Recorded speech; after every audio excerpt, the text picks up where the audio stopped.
This program is brought to you by Emory University.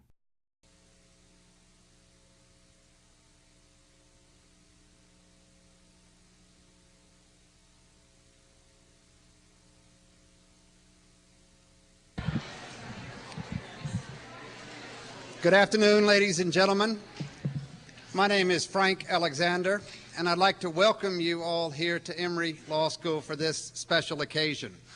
Today we have the privilege of presenting our annual Curry Lecture in Law and Religion. A little over 20 years ago, when we founded the Law and Religion program here at Emory University, I had the opportunity to get to know Mr. Overton Curry. Mr. Curry's advice to me, he was practicing law full-time at that point, was that yes, law and religion do share inherent connections and relationships. Himself a graduate both of theology school and of law school, Mr. Curry was one of our strongest supporters as we began the work of developing what is now the strongest program in the United States in law and religion. We are indebted to Mr. Curry for his enthusiastic support early in our years, and we're delighted to have so many members of the Curry family with us today. Thank you, Ms. Curry.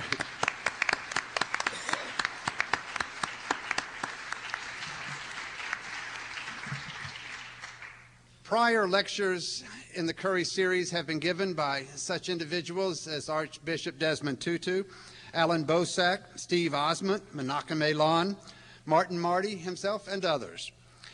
This lecture today is also the third in the series of the Family Forum, which is sponsored by the Center for the Interdisciplinary Study of Religion. The first program in this series took place in early September with our colleague Professor Martha Feineman and Professor Don Browning as the speakers. The topic there was Who Cares for the Children? In the second event in the Family Forum series, President Jimmy Carter and Professor Marty engaged in a dialogue on what happens to children in peril. The topic today is Children, Will We Ever Get It Right? Our speaker is Dr. William Foege. Dr. Foege was director of the Centers for Disease Control. He was the first executive director of the Carter Center. He was the founder of the Task Force for Child Survival. He has most recently been a medical advisor to the Bill and Melinda Gates Foundation. Author of more than 150 different publications, recipient of a dozen honorary degrees, Dr. Foege in September of 2001 was the recipient of the Mary Woodard Lasker Award for Public Service, the equivalent of the Nobel Prize in the health field. Dr. Foege's work throughout his career has focused on disease eradication, with particular emphasis on children. What Dr. Foege will be remembered most for, perhaps, is not just his vision for the future and the vision for service, but the fact that he has done it. If there's any single person who is responsible for the elimination of smallpox, it is Dr. Bill Foege.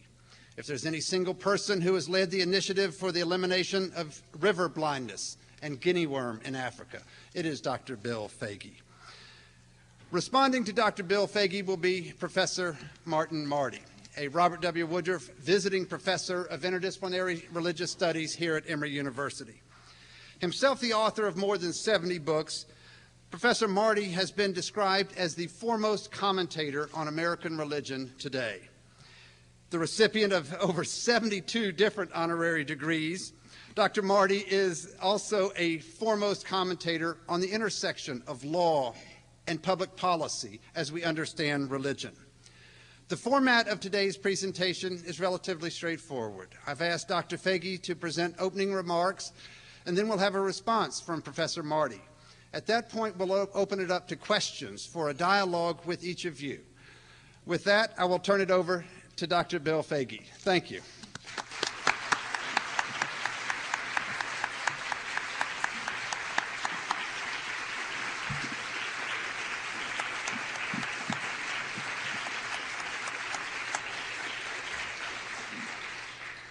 Thank you, Frank, for that very kind introduction. I've known Frank since the Carter Center days in the 80s and have admired what he has been able to do.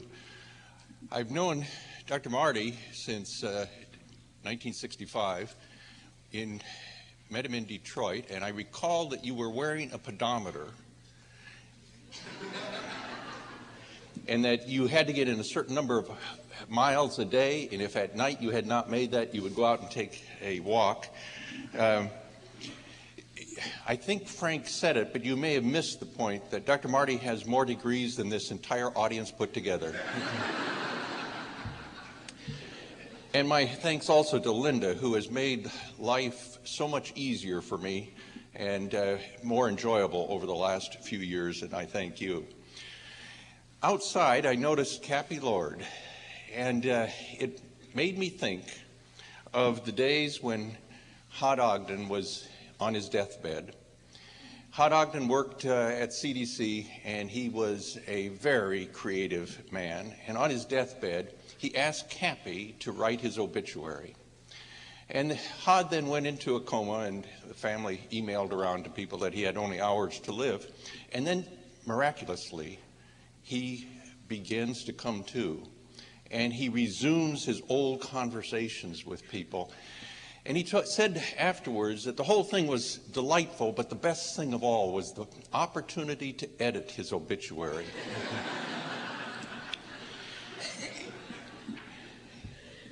And it's a good place to start, because we are editing our obituaries every day. And even as students, you are editing your obituaries. Now, one of the problems here is that there are students in the audience, and there are people from Emory and from CDC that I've known for 30 plus years. And the way I'm going to solve this is to talk to the students, and to the rest of you, I'm sorry that you wasted your time, but you're old enough to have known better. Three things. I'd like to make some general observations on life, then focus on children, and then ask the question, what are the things we could be doing? General observations. You're getting specialty training here, and the school can do a superb job at that. But the ideal that you should strive for is to try to go through life as both a generalist and a specialist simultaneously. It means that you have to develop a curiosity on your own, and I think curiosity is like coffee. It's an acquired addiction, but it's your responsibility.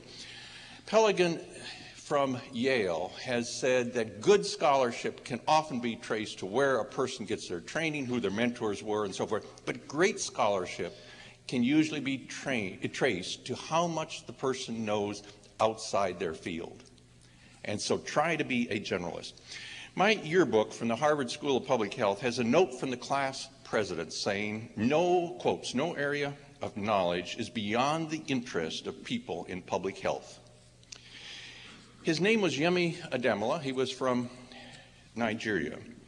He was murdered a few years after we graduated, and Stan Foster, who was in the audience, was the first person over to his house after that. He left no children, but he achieves immortality by me repeating his words. No area of knowledge is beyond your interest. So explore the various areas. Figure out how they relate to your own specialty. E.O. Wilson has written a book called Consilience, and he defines the word as the jumping together of knowledge. And that's what you'll find as you look in other areas. It'll jump together. It will be relevant. C.P. Snow, in talking about science and the humanities, used to say that there would be no bridging of the chasm between science and the humanities. What I want you to know is that when you, as lawyers, bring a body of scientific knowledge to the improvement of the human condition, you have bridged that chasm.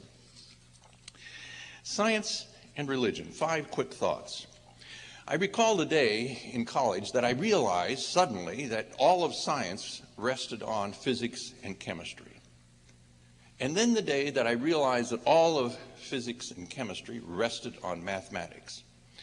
Now, I thought it was an original idea. Then I found out everyone knew that. Nonetheless, it was fun to come to that conclusion on my own. But then the day that I realized, if science is based ultimately on mathematics, You get to a point with your mathematical theory that you can test it or not test it. If you test it, you go down to a sub-theory and so forth. But you get to a point where you can no longer test it. On that day, all of science rests on faith. And so you have faith as the basis of both science and religion. Observation number 2, there are some studies that faith may increase our endorphins and actually alter our ability to heal. In that case, Marx may have been right that religion is the opiate of the people.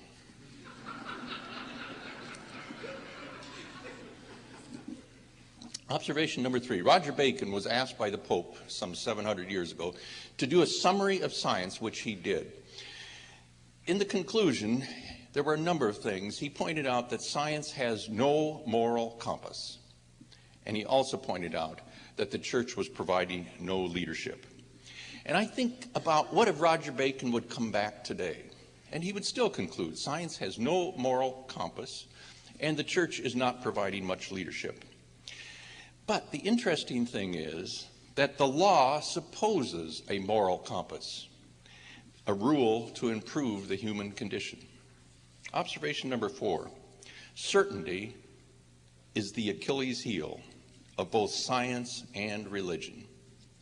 And Richard Feynman once gave a series of lectures at the University of Washington in 1963, showing how uncertainty is the basis of science. And it is, in fact, constantly trying to prove ourselves wrong that makes science move forward.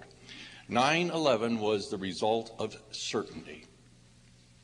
Observation 5, Voltaire observed that a nation with one religion has oppression, 2 religions has civil war, 100 religions has peace. A note on history in the past. I've often talked about using the phrase global village in a speech, and unfortunately my son was in the audience. He was a history major, and he said, "Do you even know who you were quoting?" And I said, "I thought I was quoting Marshall McLuhan from Canada." And he said, "No, you were quoting Polybius from 2,000 years ago." And then he got me the actual quote that Polybius said, "It may have been possible in the past for things to have happened in isolation, but he said, from this time forth, the world must be seen as an organic whole where everything affects everything." And he gave examples from Africa impacting on Athens. History in the future. Your debt to history is such that you do literally stand on the shoulders of everyone that preceded you. We credit Sir Isaac Newton with having said that. If I see farther than others, it's because I stand on the shoulders of those who preceded me. We now know that when he said that, he proved it right because he plagiarized. He took that from Robert Burton, who wrote a book called The Anatomy of Melancholy. Burton actually referenced his source, which was Lausanne, 1600 years earlier. And if you go to Lausanne, I can't remember it anymore, but it's something to the effect that the ancients may have been right. If we see farther, it's because we stand on the shoulders of those who preceded us. So you are standing on the shoulders of everybody. You're teachers who are trying to condense in their area what's happened in the past. Stephen Hawking said that the history of science is the gradual realization that everything happens in an orderly way, that this is a cause and effect world. And that, to me, is the reason for studying history.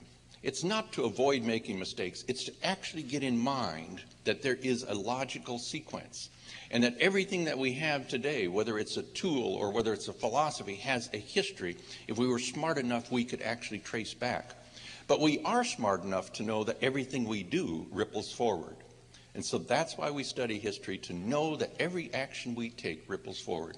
I've often used the example that we have no biological DNA from Abraham Lincoln. No descendants. And yet not a day goes by that we don't realize his importance. Why? Because he left social DNA. And that's what every one of you will leave, is social DNA, whether you want to or not. I was mentioning a little earlier, there's a movie out called My Life Without Me. And it's a story of a woman who finds out that she has 2 to 3 months to live with a terminal cancer. She decides not to tell her family or her husband, anybody, but she prepares for when she is gone.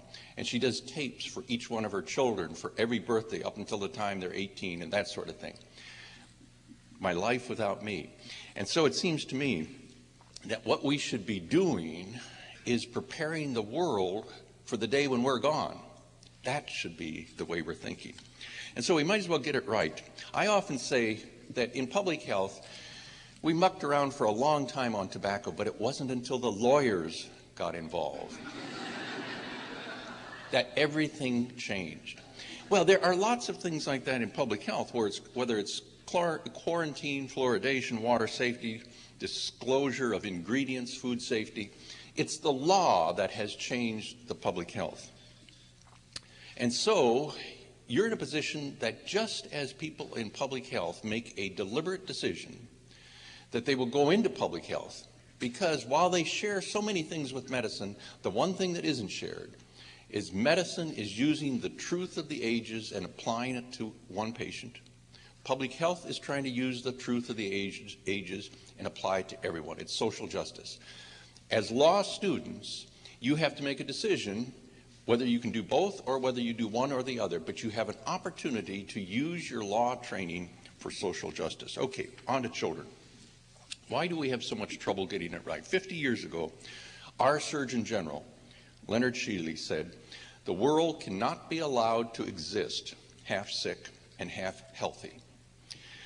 He was right in a way. What's happened? It's now 80% sick and 20% healthy. It's no longer half and half. And some years ago in the Journal of the American Medical Association, I said we could sum up what has happened to children and health around the world in 4 words: unbelievable improvement, unbelievable inequities. It was only a few years ago that we were talking about 40,000 deaths a day in children under 5, or almost 15 million a year. Now we are down, in quotes, to less than 12 million a year, a million a month, perhaps 33,000 a day. This country knows what it means now to lose 3,000 people in one day. And we have that image just etched in our mind of what happened on 9/11. What if that happened every day? It does. What if it happened twice a day? It does. What if it happened every 2.5 hours? It does. 3,000 children under the age of 5 dying every day, but there is no way that we can get them on a television screen so that everyone understands what that actually means. I once lived in an African village with a healthy 3-year-old, and I saw firsthand the difference in the risks my 3-year-old child took and the risks of other children. And I came to the conclusion there are only 2 things that keep us from actually improving global health. Number 1 is applying what we know. And number 2, if you held me to $1 a day, my knowledge would have done no good. I would have had to use that money for food and shelter, and I could not have bought vaccines and screens and the other things. I could not have boiled my water and so forth. Imagine watching your child healthy, and then you watch another child in the village with onchocerciasis and this intense itching that these children get. But that's not enough. This child also has schisto and has parasites in the bladder and is bleeding in the urine, and lymphatic filariasis, which as an adult will cause the swelling that we know of as elephantiasis. And that should be enough for a 6-year-old body to handle. But there's more. In this child, there are roundworms in the intestine competing for the first chance at that food that the child eats. And there are hookworms sucking blood every day from the intestine. And now that child has one more bout of malaria. And she lies in the bed, sometimes hot, sometimes shaking with chills. And what the parents don't know is that that small malaria parasite, with no feelings at all about the child, simply trying to reproduce, looking for a good life. And as it does, it is as unheeding as humans who destroy the rainforest and the ozone layer and the environment around them, because the parasite's narcissism causes it to destroy cells, red blood cells, first by the hundreds, then by the thousands, and then by the millions. And this poor child, already facing more obstacles in 6 short years than most of us will see in 75 years, becomes even more anemic. And the combined insult of these 6 parasites, all trying for immortality, diarrhea that's leaching away the electrolytes, loss of appetite, fever consuming even more calories, finally leads to a spiraling down, and they bury yet another African child. Is it any surprise if people in Africa become fatalists? How can you make plans for a child's future? You would think that that's enough. Nature is as hard on Africans as anything could be. But my international friends continue to remind me that the United States has exported more death and disease through tobacco and arms to neutralize all of our aid in Africa. And they plead for us to become aware of the destiny that we're preparing for others. So we have a world of hundreds of millions who are no better off because we have vaccines or drugs or computers or even an alphabet. This gap is not expressed, but it's perceptible and it's costly. Can we even imagine what it's like to be an orphan in Africa? It's getting to be commonplace. There are now 13 million of them. So what? What difference does it make to me? Well, you don't have to be religious to be absolutely ashamed of how we respond. How do we respond? We wrap ourselves in a flag and become more patriotic. And Einstein told us that nationalism is an infantile disease. He called it the measles of mankind. Primo Levi, who wrote Survival at Auschwitz, once wrote, "Once we know how to alleviate torment and don't, then we become the tormentors." But for all of our nationalism, we can't even get this right at home. And you know the general story, and I'm not going to repeat it, but let me zero in on 2 specific problems that children face in this country. None of us would think child abuse is fine, but we didn't have the scientific evidence until a few years ago when CDC and Kaiser Permanente looked at what happens to adults and their health if they were abused as children, physically, sexually, psychologically. What are their experiences? And it won't surprise you at all to know that the science actually confirms what you think. These adults have higher rates of smoking, alcohol abuse, drug use, depression, higher divorce rates, higher rates of suicide attempts, the things that suck away quality of life. I had a chance to write an editorial when that paper was published. And I went back to 1957 when C. Henry Kent, the University of Colorado, coined the phrase, the battered child syndrome. And I said, in Paul Harvey words, now we know the rest of the story. The battered child syndrome leads to a battered adult syndrome. Problem number 2, poverty. Every gradation down in income leads to an increase in health problems. It's dose related. It's the slavery of our day. And every person in this room is a master. The poor actually subsidize you. And the reason you can get fast food at low price is because people are working at minimum wage to subsidize your meal. And when you travel and they make your beds, they're subsidizing your travel and farm labor and so forth. Gary Wills, in his book on the Gettysburg Address, talked about the remarkable fact that that one talk, 272 words, was able to change the United States from a plural noun to a singular noun. But it's not quite true. We still live in a different world than the poor. Michael Manley, who used to be Prime Minister of Jamaica, said, where poverty is shared, it may be endured. Where poverty is mocked by extravagance, it becomes the condition within which resentment smolders. And in 1424, a Chinese emperor of the Ming Dynasty said, relieving people's poverty ought to be handled as though one were rescuing them from fire or saving them from drowning. One cannot hesitate. What could we do? We're back to applying what we know in resources.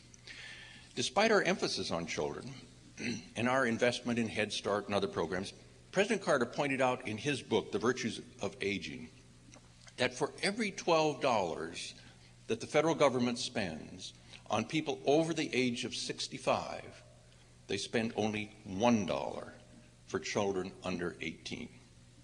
So for all of our rhetoric on prevention and children, it's not where we put our money. And I'll tell you, resource allocation defines our real ethics.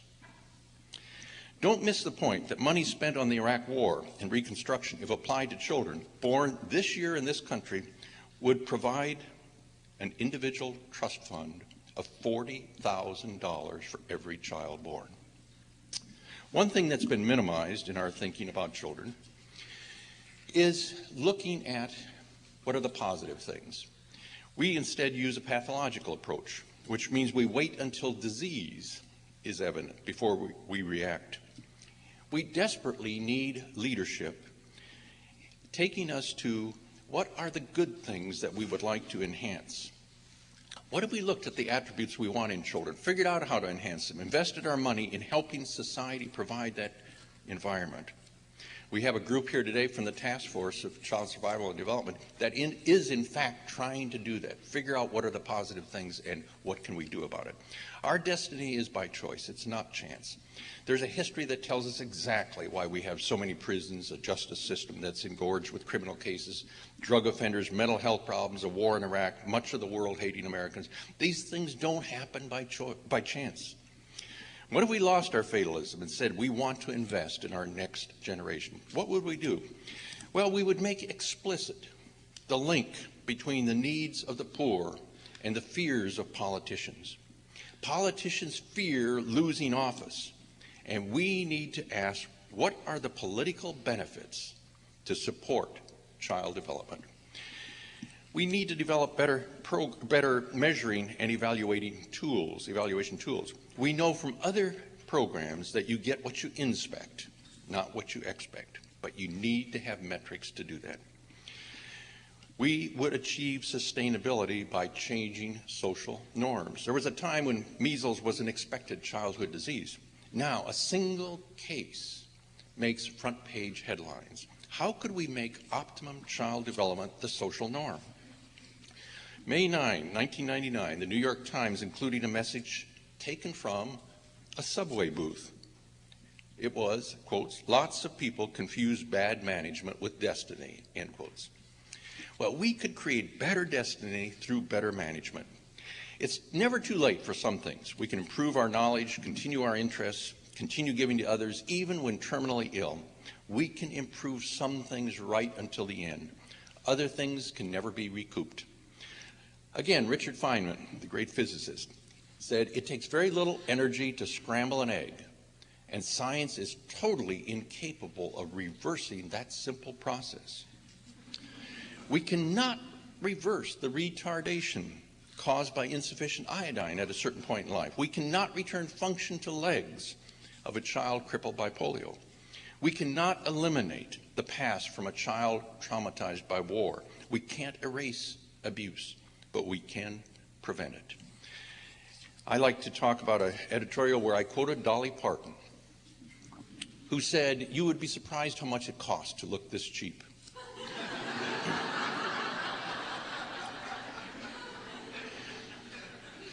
Can you imagine what it costs this country to look this cheap? So how do we define some of the positive core elements? Well, this group of the task force has been working on that. And they include things, of course, like physical health and fitness. But they also include the ability to trust and cooperate, the ability to form good relationships, problem-solving abilities, empathy, goal persistence, a feeling of social responsibility, purpose. Two messages become evident. First, the scientific understanding is improving rapidly. But number two, we don't need more information to act. We already know that it makes logical sense to protect children from malnutrition, unnecessary illness, social upheaval, war, instability. We already know the value of educating children. We know the value of supporting parents to interact with their children. We already know that it's possible to identify at birth children who are likely to be abused. And we already know that with home visits, you can reduce that risk. A little creativity, for instance, getting parents into a program at conception that if they follow it until a child starts school, they automatically have a one-year educational trust fund. And then taking that and allowing the child, by being involved with Scouts, second languages, music courses, community service, allowing that child to build this up to a 4-year educational trust fund. And you'll write another page to your obituary today. And some of you students might want to consider going downtown and volunteering at Genesis Shelter, a home here in Atlanta that takes care of newborns who are homeless and their families. We must constantly raise the question, what's the best decision for 500 years from now? In 1806, Thomas Jefferson wrote to Edward Jenner and said, future generations will know only by history that the loathsome smallpox has existed. He saw that 170 years before it happened. Well, future generations will know and be grateful if in the year 2002, the politicians, the economists, the scientists, the lawyers of the world finally invest adequately in children. We simply don't need more information to know that conflict in Africa in the future is less likely if we take conscious steps for those 13 million orphans. Some of you are familiar with the concept of the tipping point. It tells us that there is a drop of water that finally causes a glass to overflow. There's a moment when a friendship becomes permanent. And there's a minute when a vaccine provides protection.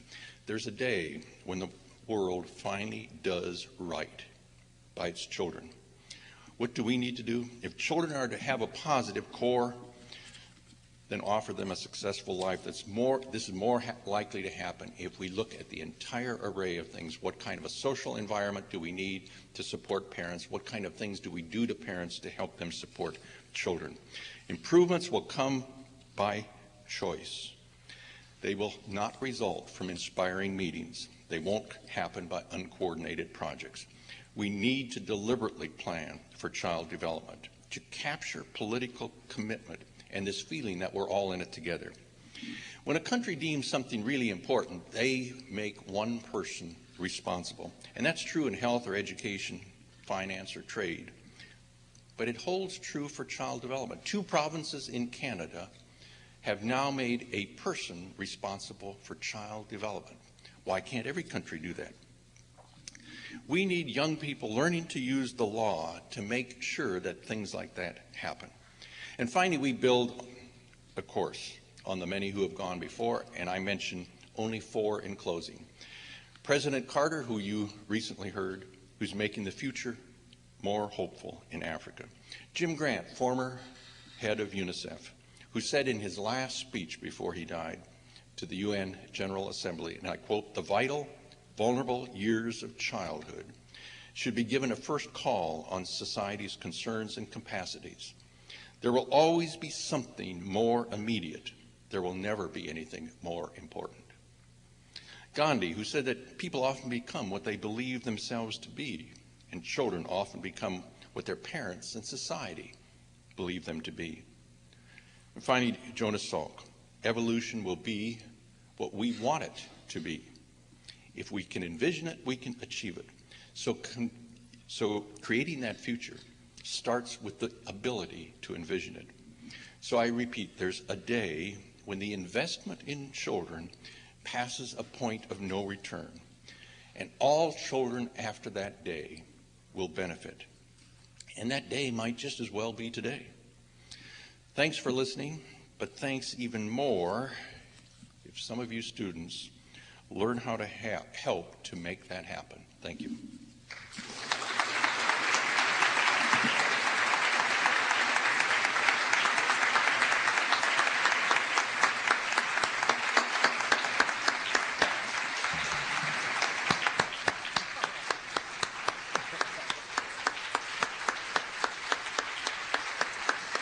Great tribute.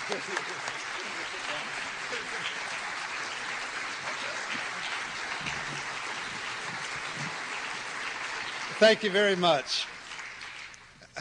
Only in the way that Dr. Bill Foege could say. He says, get them to sit down.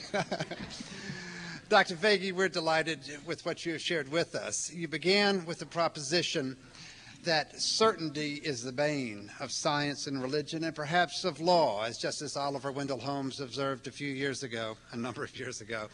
Certainty of law is an illusion, and repose is not the destiny of man. And Justice Holmes also observed that indeed the challenge for all of us is to do as you have suggested, which is to discover the universal in the particular. And you have done both for us, given us that challenge. Now, Dr. Marty, help us to begin to know what to do with these wonderful challenges. Dr. Marty.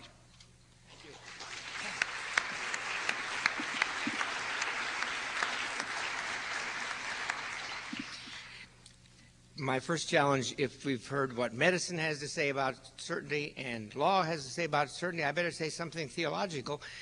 I'll quote Oliver Cromwell, who said of people who are too certain, "By the bowels of Christ, has it ever occurred to you that you might be mistaken?" You have such an exemplary person in front of you. My role is mainly to talk a while you formulate some questions, because that's what we're so interested in the end. But several measures of response. I think what Dr. Foege always represents to us is a kind of a wholeness when he talks about the general and the special. And I think that's extremely important, again, in the student and maybe most of all in the graduate student world. In the undergrad, you can still learn all kinds of things. In graduate school, you know pretty much what you are focusing on.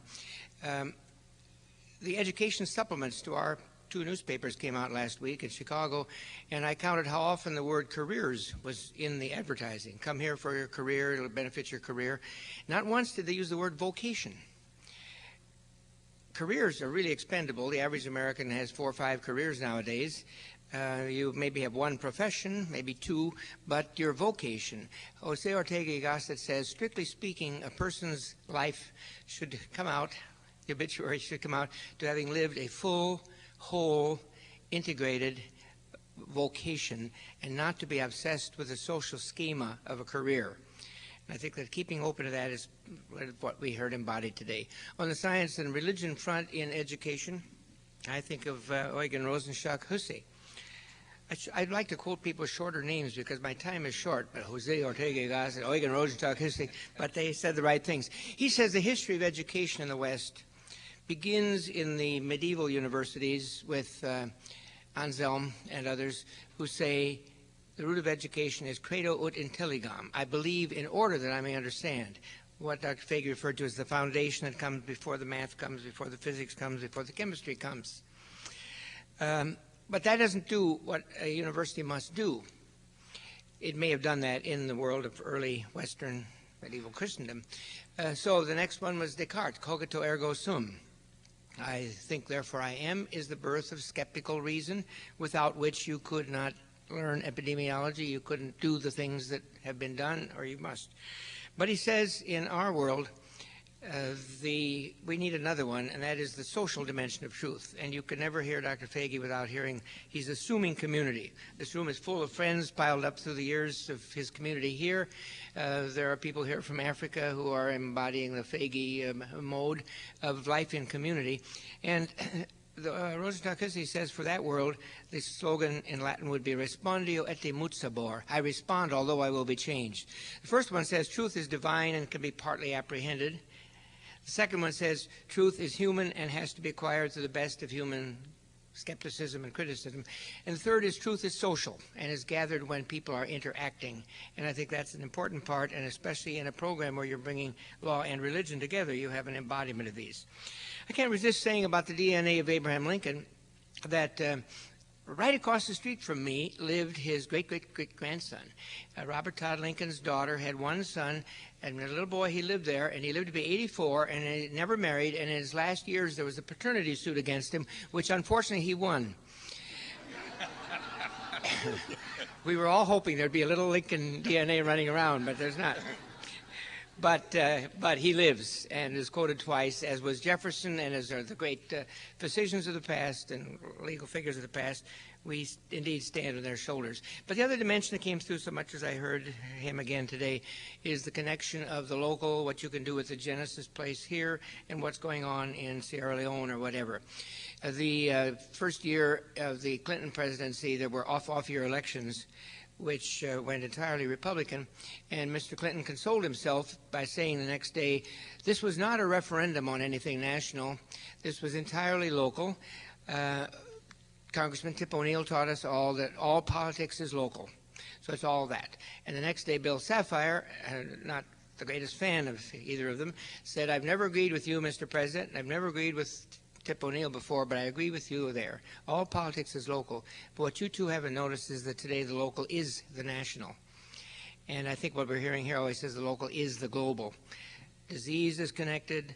Shame, guilt, doing something about it is connected. And I think that having that embodied in front of us is such a wonderful theme. What I'm never left with when I read Dr. Foege or hear him or converse with him is that my guilt should be curved into myself, and it ends there. He used the word shame. We should be ashamed, but it never ends there. It is always turned exterior so that you begin in curricular days at law school, at School of Theology, undergrads are here, citizens.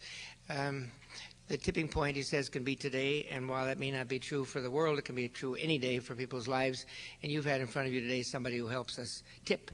Our main thing now is to turn it over to you. We agree that's who we want to hear from. So, Frank, please, Dr. Alexander.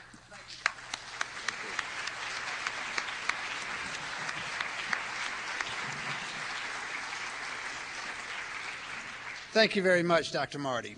Part of the purpose of the Curry Lecture and this Family Forum series is to give opportunity for dialogue between current students and practitioners, between those of you who are working in the field and those of you who are studying in the field, with those who have worked and studied and written so much in the field. So we really want to now open this up for questions. What questions do you have for Dr. Foege? Dr. Marty? Yes, sir. We have a microphone there to assist. If you were an elected government bureaucrat and could nurture a child for $7,500 a year, or torture that same child for $15,000 per year, which choice would you make? And this is not pie in the sky. This is happening right now in Washington, D.C. Government schools, where they are saying $7,500 grant or vouchers for children to attend private or parochial schools, or those same children can stay in Washington public schools for $15,000 per year. What would be your response? My response would be, where can you get the best education? You do need to use your resources. As I said before, resource allocation really is the thing that clarifies our ethics. I do not consider myself very knowledgeable about education, except for some of the things that the Gates Foundation is trying to do to decrease school size. But I do know that we have so many glaring problems in our educational system, and it's unlike health, everyone's an expert on it. I mean, everyone knows what the right thing is to do, and still we have all of these problems. So I don't know that I can answer your question specifically without knowing what the facilities are like and so forth. But we really, as a society, have to give the best possible education to these students. Other questions? Yes, it's back. Do you want to respond to that?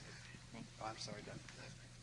Since everything we do has a ripple effect, how has the fact that the U.S. has not ratified the Convention on the Rights of the Child and the varying potency of international law affected our ability to protect children both domestically and internationally?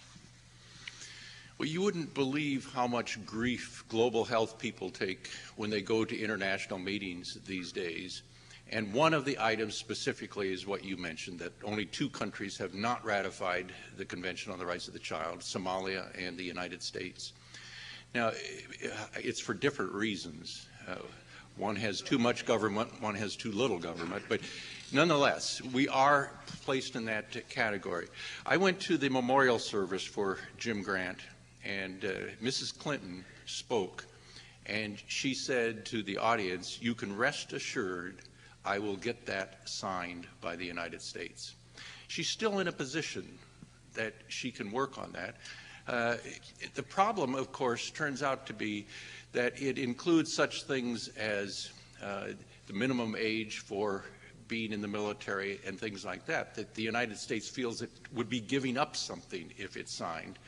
But it's interesting that 175 or 180 countries did not feel they were giving up something. So this is a problem, and I can tell you that we're losing the authority that we've had, the credibility that we've had in the world on international health because of things like this.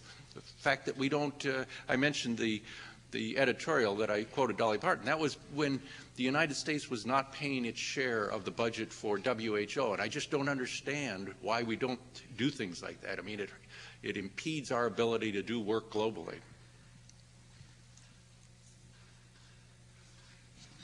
Other questions? Yes, sir.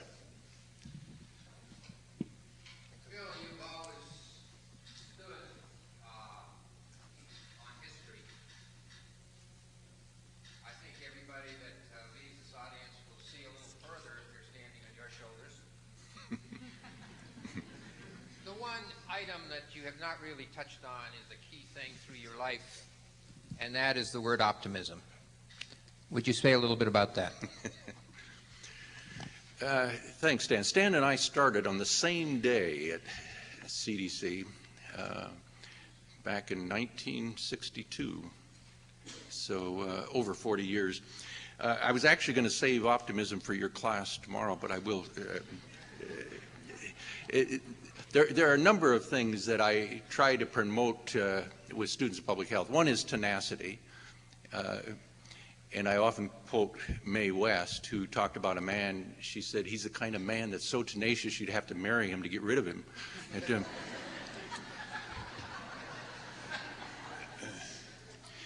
But the other I talk about is optimism. You simply have to have optimism. That what some people call unwarranted optimism, and I like that phrase. And I often tell students that you don't send someone to India to work on global health if they're a pessimist and expect them to come back an optimist. You have a hard enough time sending optimists there and trying to keep them working. And there is a time when you need cynicism and when you need skepticism and pessimism and so forth. And I always tell students, when you need that, contract for it, but don't hire those people, don't get them in your office, they'll ruin your day. And so you have to really believe this is a cause and effect world, and if you can envision a goal, that there is a way to get there. Dr. Marty? Well, I like a little nuance on the optimism. There is a foolhardy optimism, and there's one that's much more like hope. The foolhardy one is in the poem, "The optimist fell 10 stories. As he passed each window bar, he shouted into his comrades, 'It's all right so far.'" Whereas hope, in the midst of the most dire circumstance, I think sees a way to address it. I did one Ortega quote. I get two today. That's my quota for the year. Ortega says that real history is made less by war and earthquake and famine than when the sensitive crown of the human heart, singular and plural, when the sensitive crown of the human heart inclines its horizon even so subtly as from pessimism to optimism, from utility to heroism, et cetera, and from despair to hope. And I think that's what has to be in any public health servant and anybody in any service profession. And I think, again, we see it embodied here. And I might follow up, Stan, with one other thing that I have been telling students more and more, in addition to tenacity and optimism, some of these other things, and that is try, even though poverty is a cause of ill health, try to lose your own fear of being poor. Never lose your fear of losing time, and try to use that time for the benefit of the people who really are poor. If I could Go sorry, ahead. Frank. Go ahead. You're on a You know, roll. I spent a summer as a bum, and it took me quite a while to understand what the value of that was. And I think that the true value turned out to be that I lost my fear of being poor. And once you lose your fear of being poor, then you can do anything you want to do. I mean, it's a very liberating thing.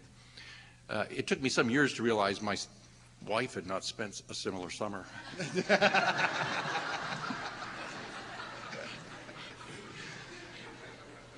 You sound tenacious.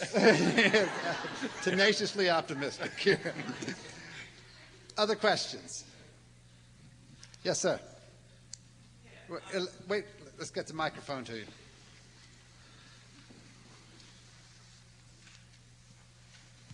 Now, I wrote this down because my current company makes me nervous. As you clearly demonstrate in your speech, reducing inequalities in child health is a profound moral responsibility. Yet, decision-making which affects child health is these days often framed in terms of national security or human resource development. How do we reframe this debate? Thanks for directing that question to Dr. Marty.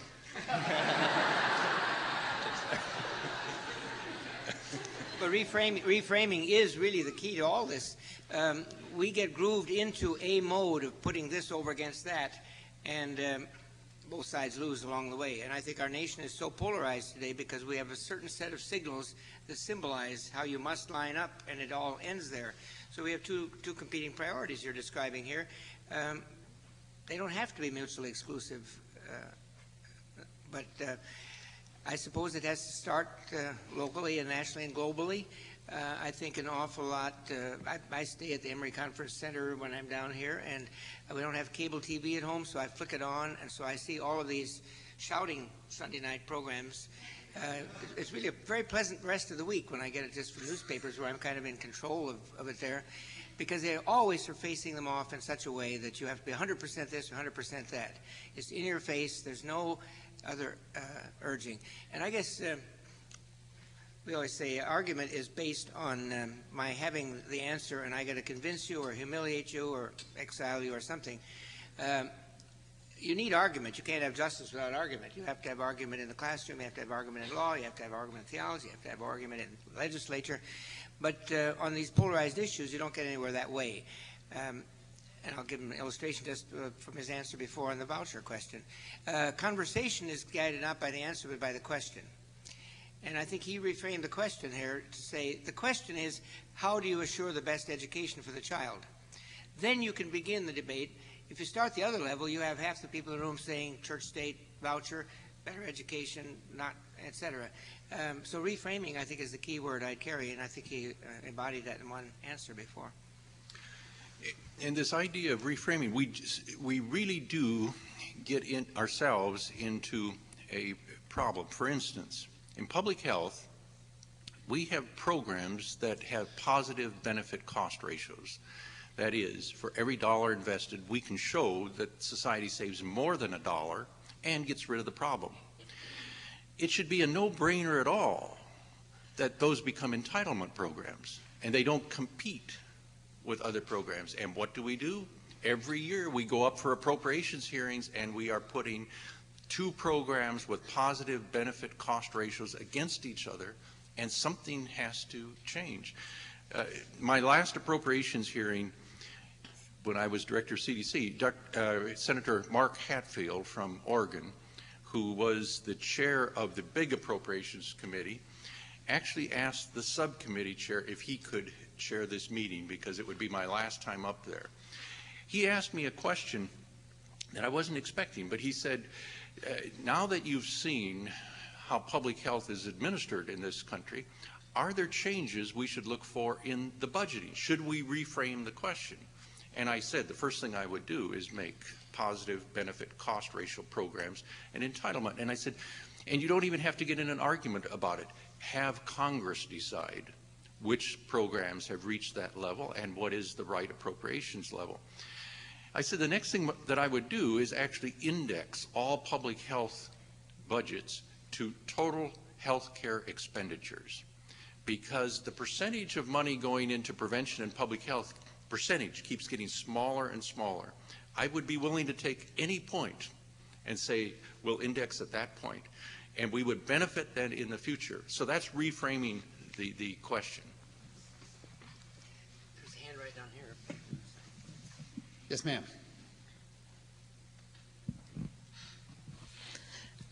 I have a question for Dr. Foege. I have seen many people who had a vision for the poor or needy, and they had worked very hard to reach that vision. But as they moved from one position to the other, being responsible for more and more activities, they have changed their vision or lost it on the way. It is amazing that despite the responsibilities that you have had and the various positions that you have held, you have kept abreast with this vision, which seems to be getting sharper for me, who is a newcomer, and I would like to know the secret.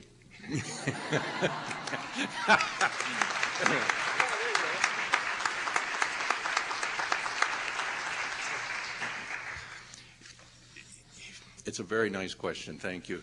I'm actually an optimist by environment rather than genetics.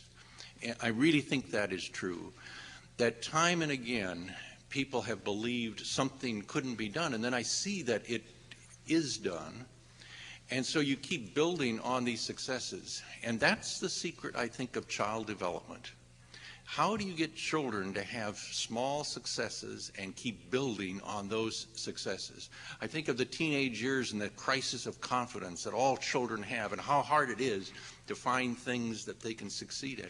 We ought to be able to engineer successes for children in a way that allow them to grow. But I must say that my optimism comes from observation, and to see what happened in West Africa with smallpox in the 60s, when people thought this was going to be the last place in the world with smallpox because of transportation difficulties and communication problems and so forth.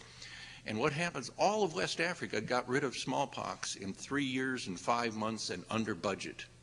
Now, when you see that sort of thing, how can you be a pessimist at the next step? Thank you. We have time for one more question right in the middle. Linda?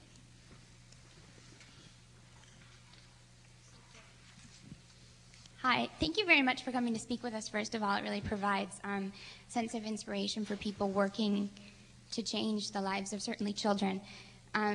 It's been my experience that people tend to join together where the needs of children are involved. I've seen a couple of firsthand examples where we've been able to go into occupied territories to provide services for children, and I've also heard new examples where they've provided ceasefires in areas of conflict so that children can be immunized and such. I was wondering if you could speak to the idea that taking care of children as a collective community may provide hope for us all in the future.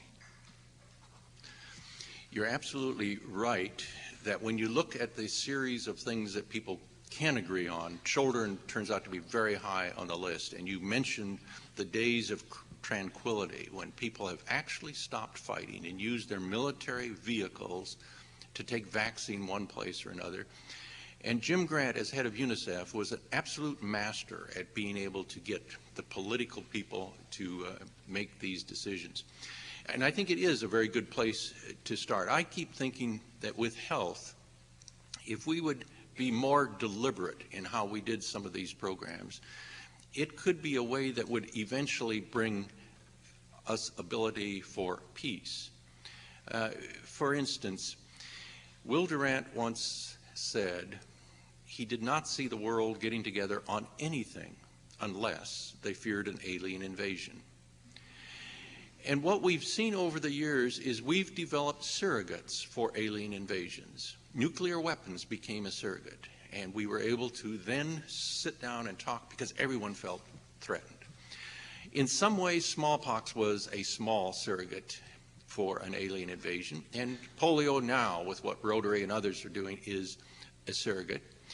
And each time we have a surrogate, we build up the capacity for people to work across different lines. What if we did that deliberately?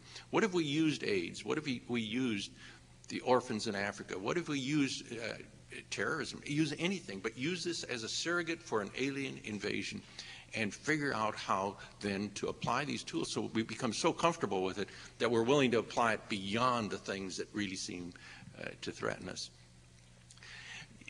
James Thurber was at a party once, and a woman came up, introduced herself. She said she was an American. She was now living in Paris, and she was so pleased that in Paris they now translated his column into French, and she said it's actually even funnier in French. And James Thurber said it tends to lose something in the original.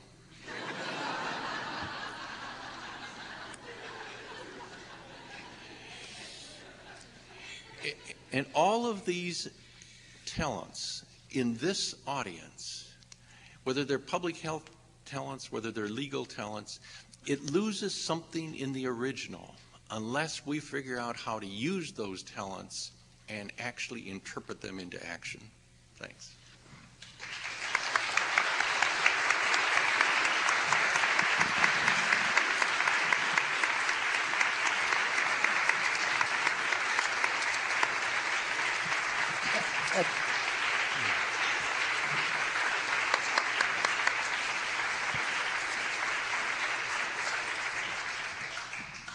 I would like to express our deep appreciation to the Curry family for this annual lecture series in law and religion. I'd like to express our appreciation to the Center for the Interdisciplinary Study of Religion, to the Task Force for Child Survival, to the Barton Clinic for Child Survival and Development, to all of you for being with us today. I'd like to express in particular my appreciation to Dr. Foege for one personal thing he did for me, which was upon his retirement from Emory University. He called and said, there's one person you need, and he was absolutely right. He allowed me to hire Linda King as my boss. Linda is the one who has organized today, so thank you very much, Linda, for making this possible.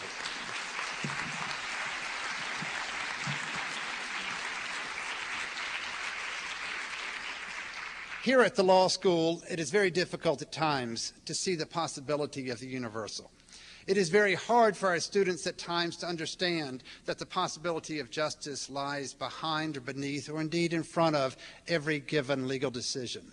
But Dr. Foege, you, Dr. Marty, you have given us the possibility of hope, have given us a renewed sense of optimism, and indeed, by your own life and actions, you have given us a sense of commitment that all of this is possible. We thank you both very much.